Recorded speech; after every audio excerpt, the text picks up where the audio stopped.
insalate di patate e fagioli, or potato and bean salad, the Italian way. This is the recipe of my childhood summers. I can remember almost every lunchtime having this recipe when beans were fresh in my nonno's garden. It's a tradition that has carried on through the generations, and everyone in my family still makes it to this day. It's so refreshing, and it's a really different take on a potato salad. So let me show you how to make it. Start by washing your beans and your zucchini.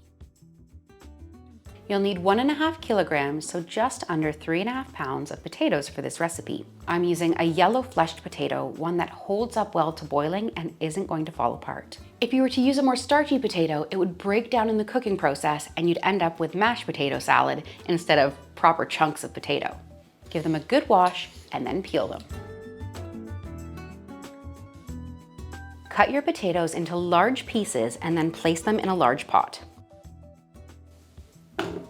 They're about 2 to 3 inch cubes. Cover your potatoes with cold water and then set them to boil. You want to make sure you have a good amount of water in the pot because we're going to be adding the beans and the zucchini straight to this pot as well. Now don't add your salt to the water until it's boiling. Take the ends off of both sides of your beans. You'll need about 3/4 pounds of beans or 360 grams approximately. And I'm using runner beans, but you can use any long green bean. You may find later in the season that these do get a string down the side of them. So if they do, just peel it off as you're taking the top and bottom off. Chop your beans into 1 to 2 inch pieces. I like to do them a little bit on an angle. The smell of chopping fresh beans always takes me back to cooking in the kitchen with my Nonna and Nonno. Cut your zucchini into half moon shapes. You want them about 1 to 2 centimeters thick so that they don't completely dissolve when you cook them. You'll need approximately 2 to 4 zucchini depending on how big they are and how much you like zucchini. This is very much a quanto basta recipe. If you like more beans, add more beans. If you like more zucchini, add more zucchini. Now that the water is starting to boil, add in your salt. Add in a good few tablespoons because this does season the entire dish. Once your potatoes are starting to soften and a knife goes in fairly easily but not completely, add in your beans.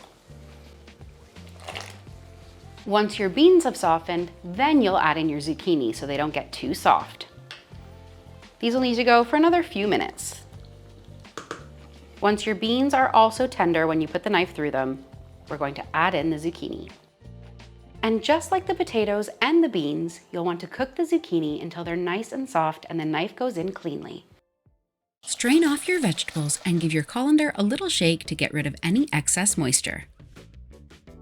Peel your garlic and then slice it into your bowl. I'm using about 2 cloves because I really like this garlicky, but use as much or as little as you want. And I just do them in these thin slices just so that the flavor imparts throughout the dish. Add your potato mix to the bowl. And work out if your bowl is big enough.